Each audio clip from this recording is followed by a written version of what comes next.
السلام عليكم ورحمة الله وبركاته. أهلا بيكم كل متابعينا على قناتنا كريز وحبان. يا رب تكونوا بخير. النهاردة إن شاء الله معانا فيديو مشتريات كده لبعض الخامات الحلويات وكمان الأدوات اللي بنستخدمها، سواء بقى حضرتك بتشتغلي أو إن انت بتعملي الشغل لبيتك أو حاجات ممكن تهادي بيها حد. هتعرفي حاجات في الفيديو ده حلوة قوي وبالذات للأدوات. بس خليكم بقى معانا لاخر الفيديو عشان تعرفوا الحاجات دي احنا جبناها بكام. وممكن كمان لو انتوا عاوزين الاماكن اكتبوا لي في التعليقات وانا اقول لكم احنا جبناها منين. اول حاجه هبتدي بيها الاطباق الفويل دي. الاطباق الفويل دي ليها استخدامات كتير قوي، ممكن تعملي فيها رز بلبن اللي هو بتاع الفرن، وممكن كمان ام علي، وممكن للكيكه ان انت تعملي فيها تصبي فيها عجينه الكيكه او خليط الكيكه على طول وتدخليها، وبعد ما بتخرج ما بتضطريش ان انت تنقليها في حاجه تانية، لا ان انت بتزيني فيها على طول وبتبقى شكلها حلو جدا. وكمان الميزه في الاطباق دي ان هي بتبقى ليها غطا شفاف كده، فحضرتك لما بتعملي فيها الشغل بتاعك وتغطيها، وممكن بعد كده بتلفيها بورق او بشريط ستان او شريط هدايا، بتبقى شكلها قيم جدا. على فكرة النوع ده من الاطباق بينفع مع الناس اللي عاملة مشاريع، عشان هي بتطلع زي ايه، زي الديسباسيتو او زي ان هي تعمل كيكة الفاتش، وبعد كده بتزينها بالتزيين اللي هي عاوزاه، سواء بقى يعني ايه عندك تزيينات كتيرة او ممكن تعمليها. طيب انا الكمية دي جبتها كام؟ كان 25 طبق ب27 ونص. وغير الغطيان بتاعتها برضو ال25 غطا عاملين 12 ونص، يعني تقريبا كله على بعضه كان عامل 40 جنيه. الاطباق بالغطيان بتاعتها. تمام. الكميه طبعا كل ما الكميه بتزيد كل ما ممكن تكون السعر يقل، يعني انت بتجيبي حسب الكميه المناسبه ليكي. نيجي بقى لحاجه تانية وهي الصواني دي، صواني بقى الشرقي. صواني دي على فكره يا جماعه حراريه، يعني انت بتعملي فيها بتدخلي فيها على طول الفرن، سواء بقى هتعملي فيها بسبوسه هتعملي فيها كنافه، بتبقى حلوه جدا. وفي ناس عاوزه اقول لكم ان عندها مشكله في نقل البسبوسه بالزيت، لان طبعا البسبوسه بتبقى من الحاجات الحساسه، وساعات في ناس ما بتعرفش تقلبها فبيبقى عندها فيها مشكله فيها. فلو انت جبتي الطبق ده هيخدمك جدا في النقطه دي، لان انت مش هتضطري ان انت تنقليه في صينيه شكلها حلو، وكمان هتحطيها هتبقى لو انت واخداها هدايا او انت بتخرجي اوردرات هتبقى حلوه معاكي جدا. انت مجرد بس هتغطيها بالغطا بتاعها الشفاف ده، وهت يعني ايه هتربطيها كده بشريط ستان او بالرباط بتاع رباط الخيش اللي هو برضو بيبقى بيدي شكل حلو قوي للهدايا او للحلويات. هتبقى معاكي شكلها حلو جدا وهتبقى شكلها قيم. طب الصواني دي سعرها كام؟ الصينية الواحدة سعرها 15 جنيه.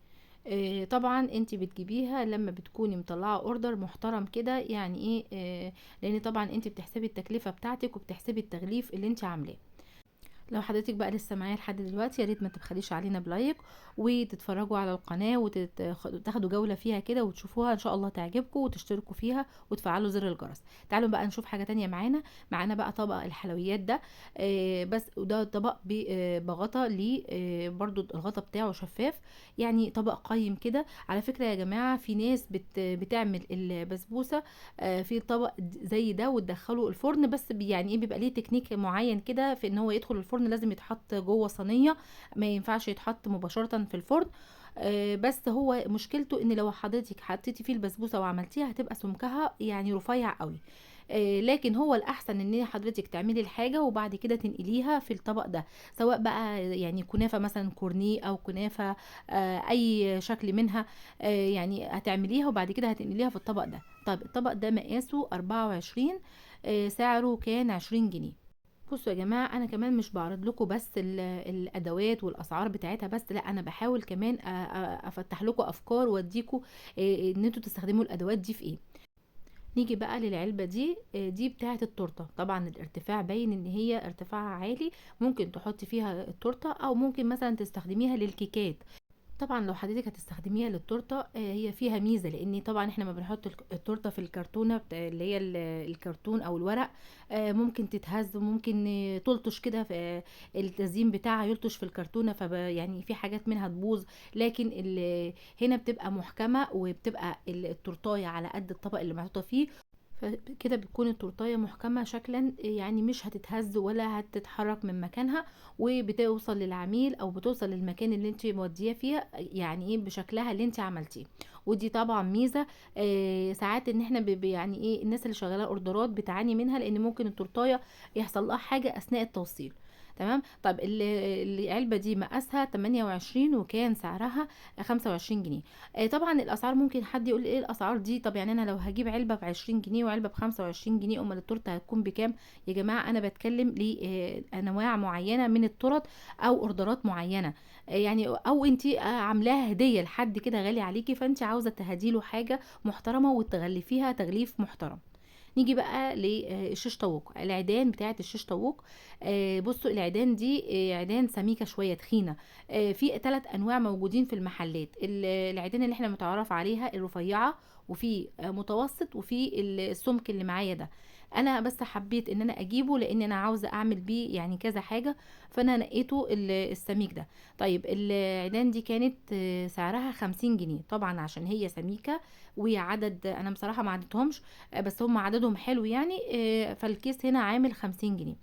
انا ممكن استخدمهم هنا في استخدامات برضو هقولك عليها. ممكن استخدمهم في تشكيل العجين، ممكن استخدمهم ان انا اصبع عليها الكفتة. لو انا ما عنديش سيخ حديد ممكن اصبع عليها الكفتة. نيجي بقى لحاجة تانية وهي المولدات. بصراحة انا كل منزل احب ان انا كده اشتري واحد او اتنين حسب ايه ما الاقي الحاجات اللي بتعجبني.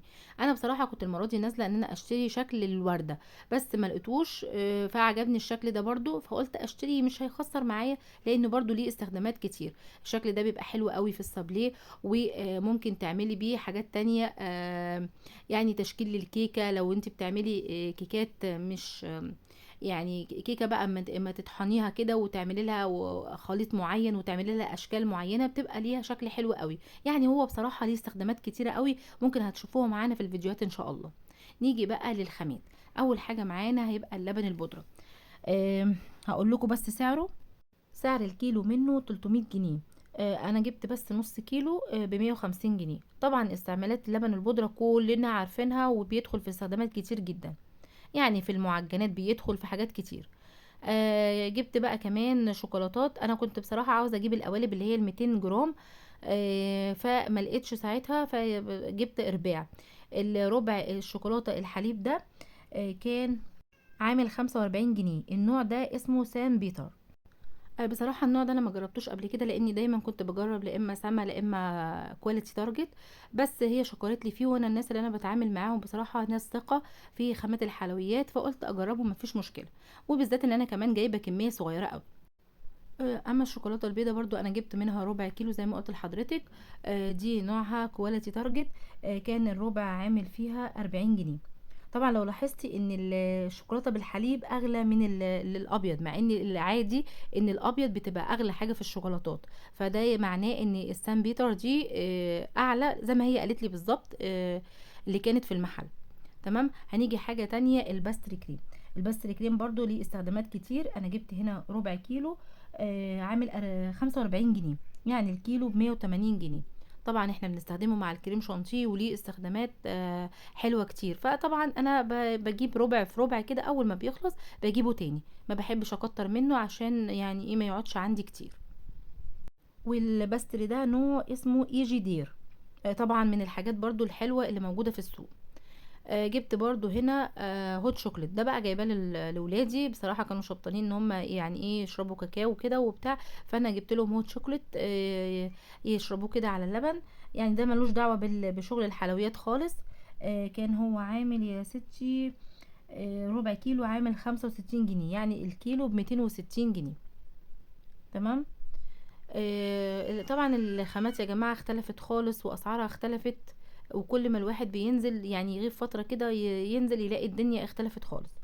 جبت كمان نص سبونج شوكولاتة. ده نوع دريم. النص عامل 45 جنيه. ما جبتش بصراحة الفانيليا. اكتفيت ان انا جبت بس الشوكولاتة. والناس طبعا اللي مش عارفه ان الاسبونج ده هو بيبقى دي جاهز للكيكه الاسفنجيه من غير اضافات كتير، يعني دوم بس بنضيف له المحسن والميه والبيض والفانيليا وخلاص على كده. غير طبعا الكيكه الاسفنجيه اللي بتتعمل بالدقيق العادي. فهو بيوفر وقت ومجهود وخامات كمان. جبت كمان نص سوداني، السوداني بتاعهم ما شاء الله حلو قوي. طبعا السوداني ده مش محمص، يعتبر ني، لان طبعا قبل ما بتيجي تستخدميه لازم تديله تحميصه كده على النار قبل ما مثلا تضربيه في المطحنه ولا في الكبه عشان تستخدميه باي استخدامات بقى، سواء انت هتستخدميه للحشوات او اي حاجه تانية. النص كيلو هنا عامل 40 جنيه، الكيلو ب80. تمام. طبعا يعتبر السوداني هو من اقل الحاجات في المكسرات، لان المكسرات رايحه في مكان تاني خالص بصراحه يعني. انا سالت على البندق وعين الجمل لقيتهم بصراحه غاليين جدا، فاكتفيت بالسوداني. وجبت كمان عسل جلوكوز، العبوة دي عاملة 25 جنيه. طبعا برضو احنا ما بنستغناش عنه في شغل الشرقي، او انت حتى في بيتك بتعملي كنافة، بتعملي بسبوسة، بتعملي حاجات من الشرقي كله، بتستخدميه في حاجات كتير، وليه استعمالات والله كمان في شغل الغربي يعني. برضو في حاجات كتير ممكن نستعملها بعد كده. جبت كمان الفانيليا، العبوة الصغيرة دي ب18 جنيه. طبعا الفانيليا السايلة قوية عن الفانيليا البودر، وانا بحب صراحة استعملها، سواء يعني ايه في اي كيكات بتضيع لي زفارة البيض، وبتخلي ريحة الحاجة قوية، يعني الفانيليا بتاعتها قوية. وجبت هنا روح البندق او اسانس البندق، زي ما حضرتك تحبي تسميه يعني. وبرضو العبوة الصغيرة دي ب18 جنيه. بصراحة ريحتها قوية وعجبتني، فقلت اجربها اما اجي اعمل كده بديل النوتيلا، احط منه نقطتين كده عليها، ان شاء الله تديني طعم البندق حلو قوي، لاني برضو بقالي فترة بدور عليها وما كنتش لاقيها. عاوزه اقول لكم يا جماعه ان اسعار الفانيليا برضو فرقت، يعني العبوه اللي كل الواحد بيجيبها ب20 جنيه بقت ب45 جنيه دلوقتي.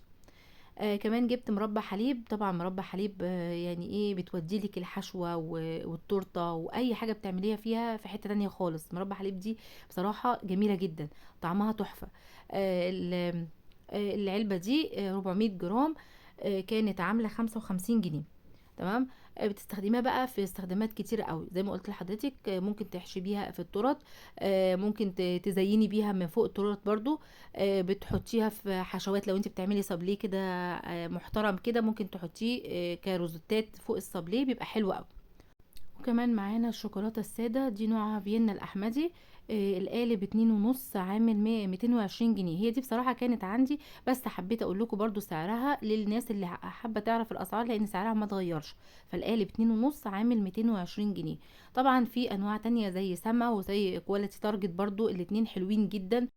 وفي طبعا حاجات اعلى زي دريم وزي جولدن باك، الحاجات دي برضو حلوة قوي، بس يمكن سعرها اعلى من الحاجات اللي انا قلتها. يعني ممكن تكون فيينا سعرها اقتصادي وطعمها مش وحش، لا حلو برضو، وتبقى حلوة قوي في الجناش، وبتبقى حلوة قوي ما بتعمليها على التورت، بتبقى تمام. تمام كده الفيديو بتاعنا بيكون خلص، يا رب يكون عجبكم. ما تنسوناش بقى في اللايك وتشتركوا في القناة وتفعلوا زر الجرس عشان يوصل لكم كل جديد. واشوفكم ان شاء الله في فيديو تاني، واترككم في رعاية الله وامنه، والسلام عليكم ورحمة الله.